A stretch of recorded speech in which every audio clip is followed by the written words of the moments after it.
आगे बढ़ें और आपको बताएं कि अमेरिका ने वज़ीर-ए-आज़म इमरान खान का दौरा अमेरिका कामयाब करार दे दिया। अमेरिकी महकमा खारजा की तर्जुमान ने कहा है कि सदर ट्रंप और वज़ीर-ए-आज़म इमरान खान के माबैन मुस्बत मुज़ाकरात हुए। पाकिस्तान और अमेरिका के ताल्लुकात में पेशरफ्त का वक्त आ गया है। हमारी ख्वाहिश है कि अफगानिस्तान अपने मुस्तकबिल का फैसला खुद करे।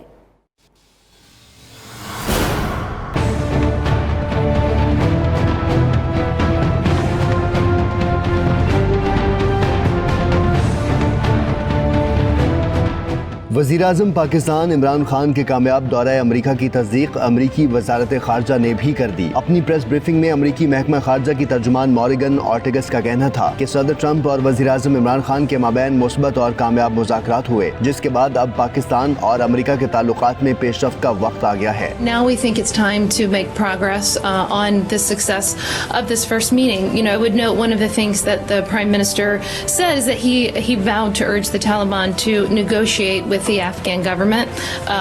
We are committed to peace in Afghanistan. We think that was an important step. Morgan Ortagus ने कहा कि हमारी ख्वाहिश है कि अफगानिस्तान अपने मुस्तकबिल का फैसला खुद करे। अमेरिका ने दहशतगर्दी के खिलाफ जंग में अफगानिस्तान में अरबों डॉलर खर्च किए, ताहम खित्ते में अमन के लिए कोई हतमी डेडलाइन नहीं दे सकते। उनका मजीद कहना था कि अफगान अमन अमल में अमेरिका की नीयत पर शक नहीं किया जा सकता। The Afghan people, the countless number of thousands of tens of thousands of lives that American lives and lives of our NATO allies and our European allies that have been lost fighting in Afghanistan, for the people of Afghanistan to have a right to choose their own future.